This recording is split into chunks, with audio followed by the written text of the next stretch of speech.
He's not one of these guys who's out there like Sean Deeb firing every single bracelet event going for player of the year every year, but he's playing his share of bracelet events for sure. So likely to add to his total over the future years.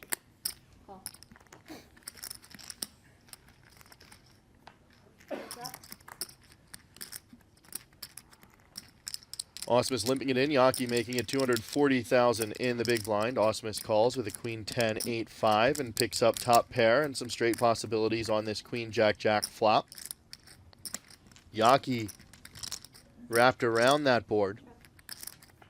Also, the nut about spade as good as you can get without actually connecting with it. Yeah, he might like the board to not be paired, but yeah, he's got a lot of possibilities and blind versus blind, three-handed, a little less worried about the boats.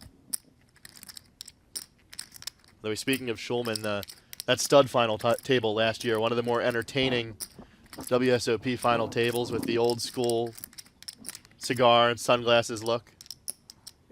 I mean, Schulman's he's a legend. He's an absolute legend. Different ways to have fun at these final tables. That outfit for Schulman, the Ben Yu performance today, although didn't last as long as Ben would have liked today. But hey, we got some good content out of it. Oh, for sure. Some good content yesterday with Negreanu going to work on that sandwich. Spade on the river here. Makes a nut flush for Yockey. Ausmus with two pair. Queens and jacks with a 10 kicker.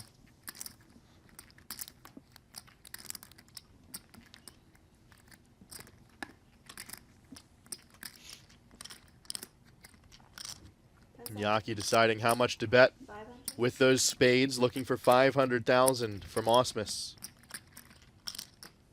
who does block a spade.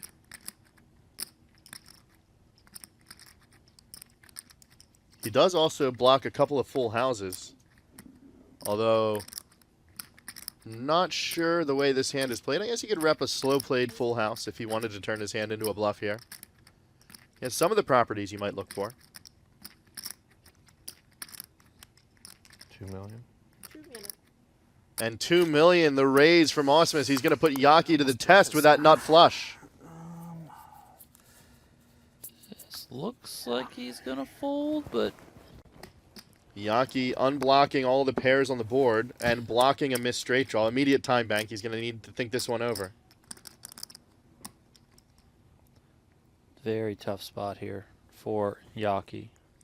We were talking earlier about who's capable of coming with a big bluff, and we mentioned both of these two, and Ausmus doing it right here. That's also what makes it tricky is that, you know, Yockey knows Ausmus is capable, right? Anytime you're more capable of doing things that aren't the nuts, then it's harder for you. Yockey just asked how much Ausmus had left. I think mainly looking to see what he's left himself if he loses this pot. You know, how much is he risking right here? So Yockey in this situation, obviously Ausmus representing a full house. Yockey doesn't block any of the full house possibilities, so I don't think Ausmus is making this raise with a weaker flush. So Yockey might be better off calling with a weaker flush that blocks some of the full house possibilities. That's what he's got to work out and think through here. The strength of his hand versus the blocker effects of his hand. And how that fares against Ausmus.